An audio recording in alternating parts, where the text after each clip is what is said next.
Jack in the Box hamburgers. In January 1993, 4 children died from eating a hamburger. The burgers came from Jack in the Box locations across Washington, Idaho, California, and Nevada. The ground beef was contaminated with E. coli O157H7. Over 700 people got sick. 171 were hospitalized. 4 children never came home. The beef itself was not the only problem. Washington State had updated its food code in 1992. Ground beef had to reach an internal temperature of 155 degrees Fahrenheit. Jack in the Box was still cooking to 140 degrees. Enough to look done, not enough to kill the pathogen. The fallout was permanent. The USDA declared E. coli O157H7 an illegal adulterant in ground beef in 1994. It had never been done before. New federal testing requirements followed nationwide. Jack in the Box paid millions in settlements and nearly collapsed as a company. Did you know this single outbreak restructured how ground beef safety is regulated across the entire United States? One fast food chain, one cooking temperature failure, an entire industry changed. Panera Bread charged lemonade. This drink looked like lemonade. It was not lemonade. Panera's charged lemonade launched in the early 2020s. It was cold, brightly colored, and sold in cups up to 30 ounces. It sat in self-serve dispensers next to regular juice and water. Nothing about the presentation signaled danger. A large charged lemonade contained 390 milligrams of caffeine. That is more than 4 standard cups of coffee, higher than most commercial energy drinks. In 2023, 2 separate wrongful death lawsuits were filed against Panera. Sarah Katz was 21 years old. She had a heart condition called long QT syndrome. She died in September 2022 after consuming a charged lemonade.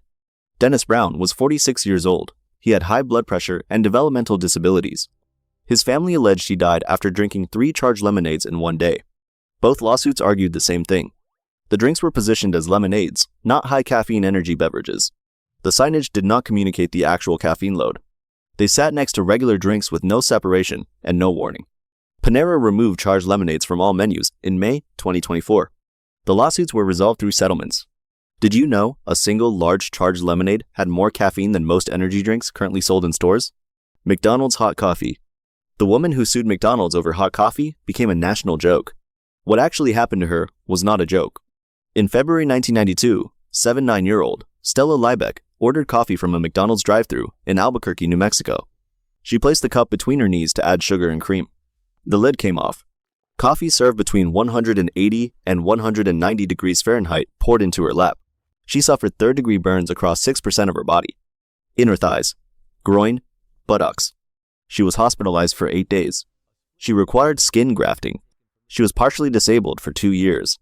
During the trial, McDonald's internal records surfaced. Between 1,982 and 1,992, McDonald's had received more than 700 burn complaints from its coffee. Their own quality assurance manager testified that 180-degree coffee would cause serious burns in seconds. McDonald's knew. They had evaluated the risk. They decided the number of complaints was statistically acceptable. The jury awarded punitive damages, initially set at $2.7 million. Roughly 2 days of McDonald's coffee sales. The judge later reduced the amount. The case settled confidentially. McDonald's adjusted its coffee preparation practices afterward. Did you know McDonald's had received over 700 burn complaints before this case and chose not to change the temperature? Chipotle Mexican Grill. Chipotle did not have one food safety crisis. They had 6, across 4 different pathogens. In 3 years, between 2015 and 2018, Chipotle was hit with a norovirus outbreak in California, a salmonella outbreak in Minnesota, a multi-state E. coli outbreak affecting 55 people across 11 states, a second norovirus outbreak in Boston that sickened over 140 people, a third norovirus event in Virginia, and a Clostridium perfringens outbreak that affected over 600 people in a single Virginia incident. That last one was one of the largest single restaurant food poisoning events in recent U.S. history. The E. coli outbreak was particularly damaging. Investigators never identified the source ingredient. That uncertainty was almost worse than a clear answer. Chipotle could not point to one supplier and fix it. Then investigators found the real problem.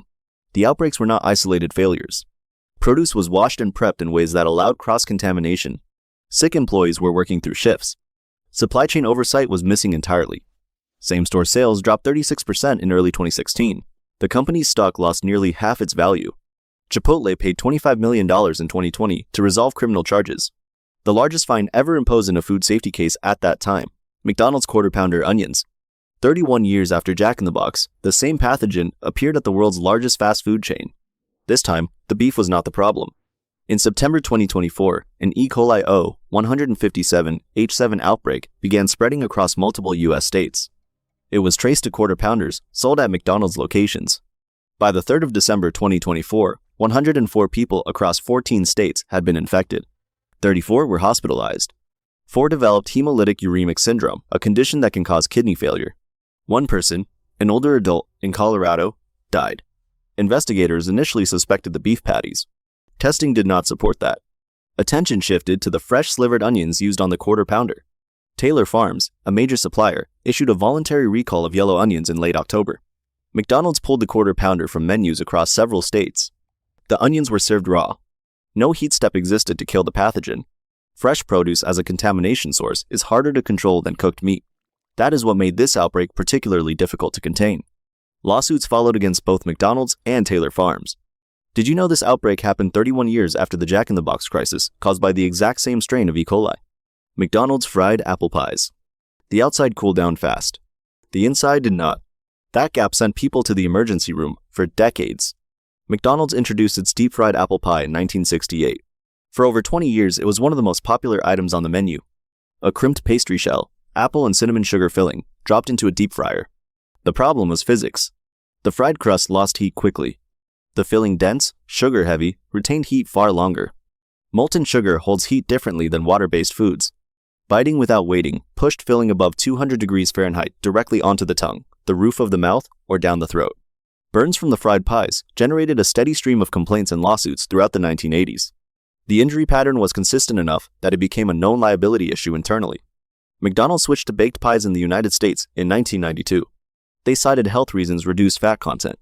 But the burn liability was almost certainly part of the calculation.